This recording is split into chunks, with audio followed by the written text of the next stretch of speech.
अस्सलाम वालेकुम। जहाज़ेब अब्बासी एक नए प्रोग्राम के साथ हाज़िर है। सुप्रीम कोर्ट में आज दो अहम इजलास होने जा रहे हैं। एक है सुप्रीम जुडिशल कौंसिल का इजलास। सुप्रीम जुडिशल कौंसिल वो फोरम है जो आला अदलिया में जजेस के ख़िलाफ़ शिकायत को सुनता है।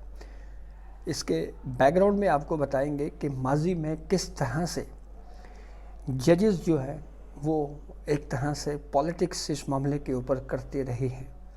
एक अहम वाक़या भी आपसे इस मामले पे शेयर करेंगे। दूसरा, जुडिशल कमीशन का इजलास जो है वो भी आज दिन 2 बजे chief justice of Pakistan Yahya Afridi की ज़ेर सदारत होने जा रहा है। 15 मेंबरान पर मुश्तमिल ये इजलास है। इस इजलास का एजेंडा क्या है वो भी आपसे शेयर करते हैं। तफसीलात में जाने से पहले एक आपसे रिक्वेस्ट है कि चैनल सब्सक्राइब कर लें ताकि नई आने वाली वीडियो या अपडेट आपको बर वक्त मिल सके।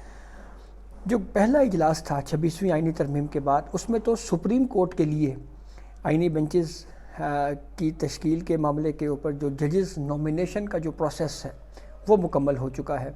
7 जजेस नामज़द किए गए हैं। जस्टिस अमीनुद्दीन ख़ान उसके सरबराह हैं। अब जो आज का इजलास है जो आज जुमे को 8 नवंबर 2 बजे ये होगा इजलास सुप्रीम कोर्ट इस्लामाबाद में। इस इजलास में justice Mansoor Ali Shah, justice Munib Akhtar, justice Aminuddin Khan शरीक होंगे। इसके अलावा ये 15 रुकनी मेंबरान पर मुश्तमिल जुडिशल कमीशन का इजलास है जिसमें जस्टिस मोहम्मद शफ़ी सिद्दीकी जो chief justice Sindh high court हैं वो बतौर मेंबर जुडिशल कमीशन इस इजलास में शिरकत करेंगे। इसी तरीके से सेनेटर फ़ारूक अचनाइक शिरकत करेंगे। मेंबर कौमी असम्बली नून लीग से शेख आफ्ताब अहमद शिरकत करेंगी। रोशन खुर्शीद भरोचा साहिबा इस इजलास में शिरकत करेंगी। इसके अलावा वज़ीर कानून आज़म नज़ीर तारड़ भी शिरकत करेंगे। अटॉर्नी जनरल मंसूर उस्मान अवान शिरकत करेंगे। वज़ीर कानून सिंध हैं ज़ियाउल हसन लांजर, ये भी इस इजलास में शिरकत करेंगे। इसके अलावा सेनेटर शिबली फराज हैं पाकिस्तान तहरीक इंसाफ से, और कौमी असम्बली से हिज़्ब इख्तिलाफ उमर अयूब ख़ान भी इस इजलास में बतौर मेंबर शिरकत करेंगे। जबकि अख्तर हुसैन जो जुडिशल कमीशन के मेंबर हैं और पाकिस्तान बार कौंसिल के नुमाइंदे हैं। इसके अलावा कुर्बान अली मलिनो हैं, ये मेंबर हैं सिंध बार कौंसिल के, ये भी इस इजलास में शिरकत करेंगे। तो ये जो 15 मेंबरान पर मुश्तमिल ये जुडिशल कमीशन का इजलास है, इसमें कॉन्स्टिट्यूशनल बेंचेस जो हाई कोर्ट सिंध के लिए हैं उस मामले के ऊपर जजेस की नामजदगी के ऊपर गौर होगा। सिंध वो वाहिद सूबा है जिसने सबसे पहले करारदाद पेश की 26वीं आइनी तरमीम के बाद, और फिर उसके बाद अब ये हाई कोर्ट की सतह के ऊपर जो है वो जजेस की नामजदगी का प्रोसेस शुरू हो गया है। अब देखा देखी दीगर सूबे भी करारदादें मंजूर करेंगे, जैसे पंजाब है, बलूचिस्तान है। हाँ, खैबर पख्तूनख्वा के हवाले से देखना ये है कि क्या खैबर पख्तूनख्वा कोई करारदाद उसके असम्बली की जानिब से मंजूर होती है या नहीं होती।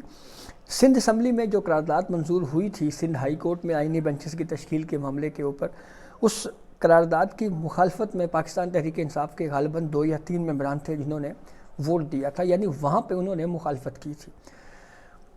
जुडिशल कमीशन का हिस्सा है पाकिस्तान तहरीक इंसाफ। यहाँ पे कौमी असम्बली और सेनेट की नुमाइंदगी जुडिशल कमीशन में PTI की है। वहाँ पे इस हद तक तो उन्होंने इख्तलाफ ज़रूर किया कि फुल कोर्ट बनाना चाहिए, लेकिन PTI की मेजॉरिटी उनको नहीं मिली।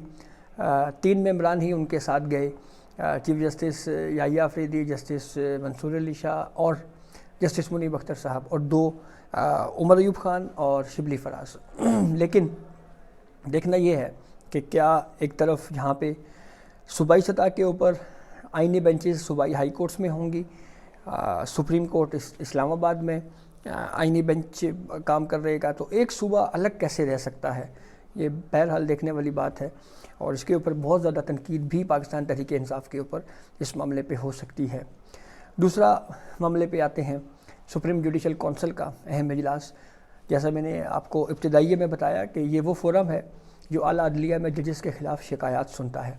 साबिक़ चीफ जस्टिस काजी फ़ायज़ ईसा के दौर में सुप्रीम जुडिशल कौंसिल को मुतहर्रिक किया गया था। बहुत सारी पटिशन्स कंप्लेंट्स जो हैं उनको टेकअप किया गया, उनके ऊपर प्रोसीड हुआ। मुज़ाहिर अली अकबर नकवी के ख़िलाफ़ जो शिकायत थी ان کو سنا گیا۔ مظاہر نقوی صاحب نے اس خواہش کا اظہار کیا کہ میرے خلاف جو کمپلینٹ ہے اس کو آپ اوپن کورٹ میں جو ہے وہ ایک کونسل کے پروسیڈنگ کو اوپن کر دیں۔ اس کو ایکسیپٹ کیا گیا، پھر کونسل میں پروسیڈنگ چلی، اور یوں مظاہر نقوی جو ہے ان کے پاس اپنے دفاع میں کچھ نہیں تھا، اس لیے ان کو ریزائن دے کے جانا پڑا۔ لیکن ان کے ریزائن دینے کے باوجود بھی پینشن اور دیگر مراد نہ بچ سکیں۔ پھر کونسل نے ایک اصول طے کیا اور یہ کہا کہ جب انکوائری سٹیج گزر جائے اور پروسیڈنگ شروع ہو جائے تو اس کے بعد کوئی جج استعفیٰ دے کے نہیں دے سکتا۔ یعنی انڈائریکٹلی سپریم کورٹ نے یہ ہولڈ کیا ہے کہ کوئی جج جب اس کو یہ لگے کہ اب وہ بطور جج عہدے پہ برقرار نہیں رہے گا تو ایسی صورتحال میں وہ جج جو ہے وہ اگر استعفیٰ دے دیتا ہے تو اس کا یہ مطلب نہیں ہے کہ وہ پینشن اور دیگر مراد کا حقدار ہوگا۔ ایک افسوسناک ہسٹری ہماری جوڈیشری میں یہ ضرور رہی ہے کہ جب مظاہر نقوی کے خلاف کمپلینٹس جو ہیں وہ چل رہی تھیں، اس معاملے کے اوپر عمر عطا بندیال صاحب تھے، انہوں نے بھرپور کوشش کی کہ مظاہر نقوی کے خلاف جو کمپلینٹس ہیں وہ ٹیک اپ ہی نہ ہو سکے۔ اس کے لیے بہت تگدو کی گئی، حربے استعمال کیے گئے، لیکن پھر جب یہ معاملہ جسٹس سردار طارق مسعود صاحب کے پاس بھیجا گیا کہ آپ ان کے کچھ سینئر پیونی جج تھے کہ آپ ان کمپلینٹس کا جائزہ لیں کہ کیا کمپلینٹس اس قابل ہیں کہ سپریم جوڈیشل کونسل کارروائی کو آگے بڑھائے، تو اس کے اوپر جسٹس مظاہر نقوی صاحب جو ہیں وہ کچھ جو ہمارے پاس اطلاعات ہیں ٹیکس کی ڈاکومنٹس کی صورت میں، جو بعد میں اس کے اوپر بہت زیادہ بات بھی ہوئی، سردار طارق مسعود صاحب کے حوالے سے جو کمپلینٹس تھیں اس کو دوسرے حلقے کی طرف سے جو ہے وہ بہت زیادہ اچھالا گیا۔ اخبارات میں خبریں بھی آئیں، اس کے اوپر تبصرے بھی سوشل میڈیا کے اوپر ہمیں دیکھنے کو ملے کہ جو کمپلینٹ مظاہر نقوی صاحب کے خلاف آئی ہوئی کمپلینٹ کا جائزہ لینے والے جج ہیں، ان کے خلاف جو ہے وہ خود بھی ایک شکایت ہے، وہ اس معاملے کو بھی ٹیک اپ کیا گیا۔ جیسے سردار طارق مسعود صاحب کے خلاف اس کمپلینٹ کو بھی، وہ بھی بعد میں پتہ لگا کہ وہ کوئی شاید جو ہے وہ کسی کے کہنے کے اوپر کمپلینٹ فائل کی گئی تھی یا ایک کاؤنٹر بلاسٹ تھا، یعنی وہ پورا پروسیس روکنے کے لیے یہ سب کچھ کیا گیا۔ کچھ سوالات کونسل نے ان شکایت کنندہ سے جو سردار طارق مسعود صاحب کے خلاف جو بھیجی گئی تھی، ان کے سوالات کیے گئے، ان سوالات کا کونسل میں کوئی ایک جواب بھی جو ہے وہ مؤثر انداز میں نہیں دیا جا سکا۔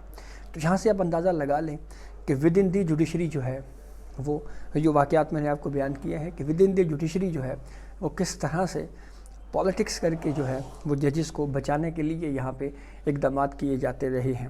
یہ سوال ہمیشہ اٹھایا جاتا رہا ہے کہ ہماری اعلیٰ عدلیہ یہاں پہ وزرائے اعظموں اور وزرائے اعلیٰ کے کنڈکٹ کا اور ان کی جو اقدامات ہیں ان کا جائزہ لیتی رہی ہے، تو جب انہیں ججز کے خلاف خود شکایات آتی ہیں تو سپریم جوڈیشل کونسل اس کے اوپر کیوں فعال نہیں ہوتی، کیوں اس کے اوپر پروسیڈنگ نہیں بڑھائی جاتی؟ اس میں بھی کوئی دو رائے نہیں ہے، جو میں گزشتہ ویڈیو میں بتا چکا ہوں کہ کچھ شکایات ایسی بھی ہوتی ہیں جو عادی مقدمہ باز ٹائپ کے جو درخواست گزار ہیں یا شکایت کنندگان ہیں وہ جوڈیشل کونسل سے رجوع کرتے ہیں۔ اس کے لیے بھی میرے خیال میں ایک پالیسی ہونی چاہیے، ایک طریقہ کار وضع ہونا چاہیے کہ اگر کوئی اس طرح کی فرضی شکایتیں دائر کرے گا تو اس کے خلاف بھی بھاری جرمانے ہونے چاہیے، یا کم از کم کوئی کرائٹیریا طے ہونا چاہیے جس کی وجہ سے کوئی بے بنیاد یا من گھڑت قسم کی یا محض شہرت حاصل کرنے کے لیے کوئی اس طرح کے شکایات نہ دائر کر سکے۔ تو جوڈیشل کونسل کا اہم اجلاس ہے، دیکھیں اس میں کیا آگے جو ہے وہ ڈیولپمنٹ ہوتی ہے۔ تو یہ اب تک کی اپڈیٹ تھی جس سے ہم نے آپ کو آگاہ کیا، اپنے فیڈ بیک سے ضرور آگاہ کیجیے گا۔ اجازت دیجیے، اللہ حافظ۔